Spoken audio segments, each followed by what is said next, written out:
네, 2023년 12월 25일 이정훈입니다. 민주당이 특공을 하고 있습니다. 특특 시리즈로 공격을 한다는 얘기죠.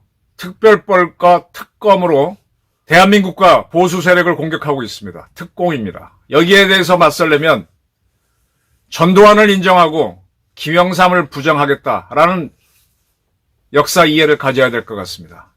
지금 주사파, 그들은 말끝마다 혁명을 주장했던 세력이죠. 공산주의자들처럼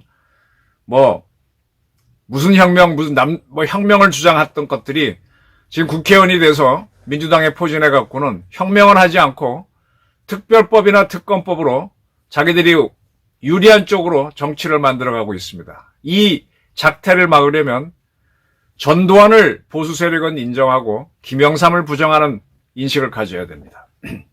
지금 국회에서는 이제 26일부터 이제 다시 연휴가 끝나고 국회가 열리게 되면 이태원 참사 특별법 문제가 이슈가 될 것 같아요. 작년 10월 29일 이태원에서 일어났던 많은 사람이 숨진 사건, 그거를 재조사하고 진상조사를 하고 그 관계자들을, 유가족들을 보상하는 그런 문제가 될 거죠. 네. 근데 지금 이 사건 조사가 안 끝났나요? 다 끝났습니다. 처벌받은 사람들은 재판 받았거나 받고 있는 중이고 원인도 밝혀졌고 거의 다 나왔습니다. 근데 시간이 더 지난 시점에서 또 진상조사위원회 만들면 뭐가 나옵니까? 이 좌파들이요, 주사파 이자들은요, 정말 대한민국에서 지워야 됩니다. 천안함 사건이라든지 연평도 포격전이 일어나면 그거를 조사하는 특별법은 절대로 안 만듭니다. 대한민국에서 대한민국 사람들에 의해서 희생자가 발생한 것만 대해서, 그러니까 즉 대한민국을 뒤흔들 수 있는 것만 특별법을 만들고 특검을 추진합니다. 북한이 한 짓에 대해서는 절대로 특별법을 안 만들어요, 이자들은. 그래서 제가 한동훈 씨가 비대위원장이 되면서 민주당에 포진한 저 쓰레기 같은 386을 확 쓸어냈으면 좋겠다는 겁니다. 이자들이 대학 다닐 때 참 혁명 많이 얘기했습니다. 저도 혁명에 매료돼 있었고요. 근데 진짜 혁명을 한 사람은 대한민국에서 대한민국 건국혁명을 한 이승만하고 5.16 군사혁명으로 대한민국을 산업국가로 만든 박정희밖에 없습니다. 유사한 혁명을 한 거는 박정희의 유업을 이어서 돌이킬 수 없는 산업국가, 그 다음에 민주화국가로 만든 전두환입니다. DJ, YS 아닙니다. 운동권 주사파, NL, 민족해방, 어쩌고 떠들고 PD, 프롤레타리아, 데모크라시, 인민민주주의 다 말로는 혁명을 얘기했지만 그들은 혁명할 능력도 실력도 의지도 없는 자들입니다. 아주 법 가지고 장난을 치고 있습니다. 자, 이태원 참사 특별법을 만들어서 11명의 진상조사위원회를 구성해서 다시 조사를 하고 그 다음에 유가족한테 어떤 혜택을 주자는 거죠. 그러면 성탄절날 서울 한 아파트에서 불이 났습니다. 3층에서 불이 나니까 4층에 있던 부부가 아이들을 안고 뛰어내렸는데 남편은 숨지고 부인은 크게 다치고 아이들도 다쳤습니다. 이런 희생에 대해서는 절대로 민주당에 있는 좌파 운동권들은 특별법을 만들자는 얘기는 안 해요. 아니, 사람이 많이 죽으면 참사고 적게 죽으면 참사가 아닙니까?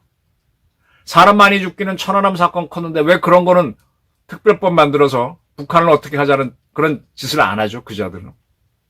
적은 희생, 많은 희생이 있는데 그 사람들을 위해주는 척하면은 지지가 오고 그러면 그들이 삥을 뜯을 수 있어요. 삥은 누가 뜯느냐? 민변도 뜯고 다 뜯어요. 민주화 어쩌고 한다고 붙어서 변호사 뛰는 사람들, 많이 뜯습니다. 보상금 나오면. 이런 특별법 만들고 하는 것 뒤에는 좌파 변호인들도 숨어 있고요. 그들이 정치적으로는 민주인사인 척하지만 실은 좌파들의 장난입니다. 물론 유가족도 혜택은 좀 보겠죠. 그러나 여기서 뜯은 돈 갖고 대한민국을 뒤집어 엎으려고 하는 것들이 민주당에 숨어있는 운동권 386 쓰레기들입니다. 이 특별법을 만들자에 대해서 지금 김진표 씨가 국회의장이니까 자기가 조금 변형된 안을 내서 이렇게 하자라고 하는데, 뭐, 그러니까 지금, 결국 민주당은 이번 총선 전에 이걸 통과시켜서 총선 때 이태원 가지고 압박을 하고 자기네 생색을 내려고 하는 건데, 아마 김진표 의장은 대립이 심하니까 이 법의 시행은 총선 이후에 하자, 뭐 그 정도 안을 내는 것 같은데, 뭐 그래봐야 도찐개찐이죠. 근데 아주 웃기는 거는요, 이 이태원 특별법 제정하라는 거를 광주에서 시위를 합니다. 왜 광주에서 합니까? 광주에 이태원이 있습니까? 이 특별법을 만들어서 이 대한민국을 농락하는 거는 광주부터 시작됐습니다. 5.18. 그리고 시기적으로는 누가 시작했느냐? 김영삼이가 시작했습니다. 김영삼은 대통령이 된 게 노태우가 3당 합당을 했기 때문에 민주당에 만들어졌고 거기서 당대표를 하면서 총재를 하면서 대통령이 됐죠. 그 보수의 힘으로 대통령이 돼놓고 나서는 자기가 코너에 몰리자 금융실명제를 했습니다. 깨끗한 척 했죠. 네. 근데 나중에 보니까 자기 아들이 대선 잔금을 안기부 기획실장, 기조실장이 운영하는 계좌에 넣고 있었다는 게 밝혀졌죠. 네. 돈 숨기기는 똑같습니다. 그리고 또 코너에 몰리니까 5.18 특별법을 만듭니다. 그렇게 함으로 해서 12.12를 군사반란으로 규정해버립니다. 이 법을 만들었기 때문에 법원에서도 12.12는 반란으로 판결이 나와버렸어요. 그리고 5.18 특별법을 만들어지니까 5.18 희생자들이 전부 다 이제 국가 유공자가 되는 거죠. 6.25 때 인민군하고 싸우다 희생된 사람들처럼 국가 유공자가 되고 혜택을 보고, 네. 그리고 그 지지가 커지니까는 자꾸 자기들이 집권한 정치 세력이 커지게 되고, 네. 그리고 그거 다 국가 예산 빼먹는 거잖아요. 그걸 또 삥 뜯는 정치인들이 나오게 되고. 이렇게 되면서 광주는 5.18의 아바타가 되고, 또 광주는 민주당에 숨어있는 좌파들의 아바타가 돼버려서 지금까지 이런 거 아닙니까? 그래서 그런 거예요. 광주에서는 이태원 특별법 제정하라. 그런 시위가 있었습니다. 또 하나의 특이 뭐냐? 특검입니다. 특검.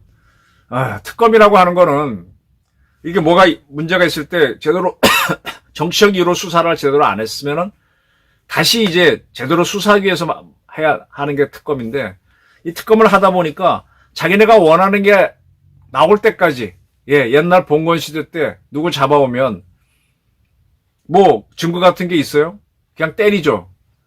네 죄를 내가 알렸다. 아닙니다. 제가 안 했습니다. 계속 때리면 맞아 죽을 것 같으니까 제가 했습니다. 그러면 거봐 하면서, 네. 그런 식으로 하는 게 지금 특검법입니다. 지금 도이치모터스 주가 조작 사건 뭐 이거 가지고 특검을 하자 이러고 나오고 있어요. 김건희 여사 건 가지고. 근데 이거는 제가 앞선 방송에도 말씀드렸지만은 여기에 돈을 맡겨놓은 사람들이 90몇 명인데 그 중에 한 사람이 김건희 여사인데, 김건희 여사가 어떻게 조건 주장을 해요? 이 돈을 받은 사람이 하는 거지. 그래서 그 사람이 이미 처벌을 받았잖아요. 하려면 92명 전체가 다 처벌을 받든지. 그리고 또 하나가 대장동 50억 클럽 특검법을 만들자는 거야. 대장동에서 50억씩 받기로 한 사람들, 그게 이다 윤석열 등 보수 세력이라는 거죠.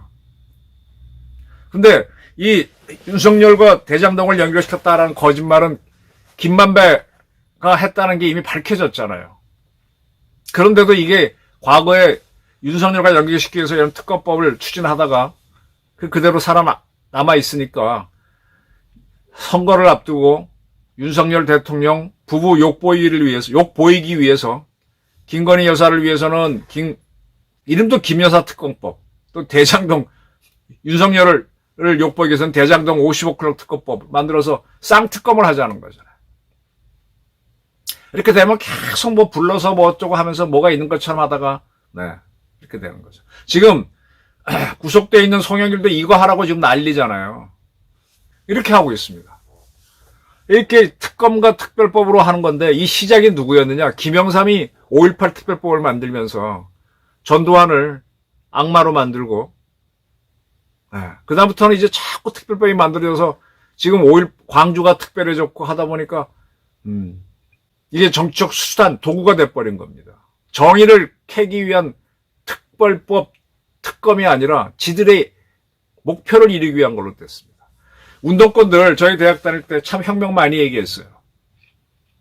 근데 현실 세계에서 혁명은 총을 갖고 있는 군부가 하는 거더만요. 군부가 아니고 혁명을 하는 경우는 아주 드물지만 있긴 있죠. 공산혁명 같은 경우에. 레닌이 했던 거라든지 체게바라하고 카스트로가 했던 것 같은. 근데 결국 그들도 총을 들고 하긴 했습니다. 프랑스 대혁명 같은 경우도 군대는 아니지만 어쨌든 총을 들고 했고. 물론 그런 식으로 가능을 할 수 있겠지만 드물죠. 근데 그렇게 쿠데타를 그렇게 반란을 하고 난 다음에 국가를 발전시킬 수 있는 사람은 누구였느냐? 그거는 거의 없습니다.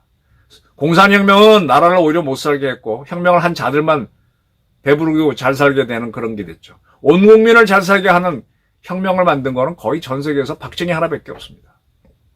근데 이 운동권들이 대학 다닐 때 말끝마다 혁명 그랬는데 지금 그들이 지금 장년이 된 지금은 혁명을 실행할 의지도 능력도 없으니까 어떻게 국회에 진출했어요. 김영삼 덕택의 젊은 피라고 해가지고. 그래갖고 이런 법을 만들어서 자기는 지지 세력을 만들고 거기 삥 뜯고 그러면서 인민민주주의 형식으로 자꾸 가는 겁니다. 그래서 제가 이걸 지금 대한민국 보수 세력은 하도 전두환을 요구하니까 전두환을 얘기를 안 하죠. 건너뛰고 서울의 봄 영화에 대해서도 아무 얘기도 안 합니다. 근데 전두환을 군사반란으로 규정한 게 김영삼이 만든 5.18 특별법인데 그 12.12 사건을 반란으로 보는 거거든요. 12.12 사건이 왜 반란입니까?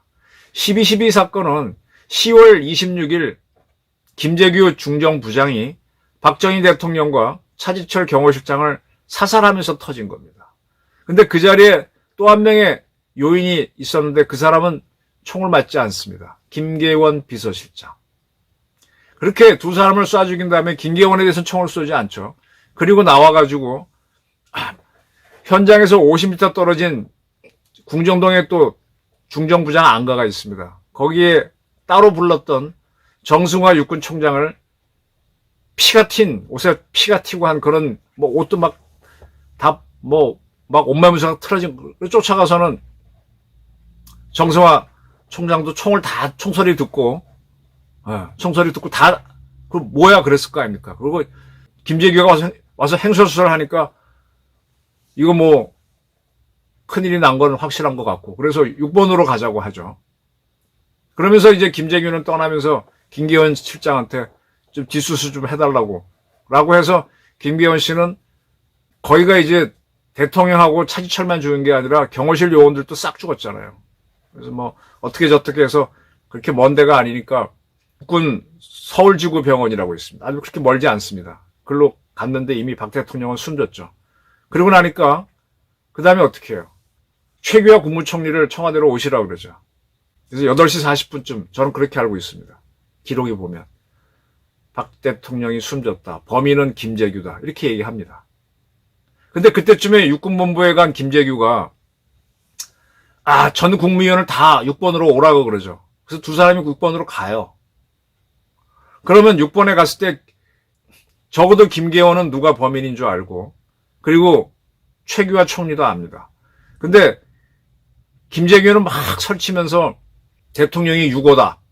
비상계엄 선포해야 된다. 이 소리만 해요. 범인 얘기는 안 해요. 그때 국무위원들은 김신조처럼 북한의 특공대가 와서 그런 거냐? 뭐냐? 이렇게 할 때죠.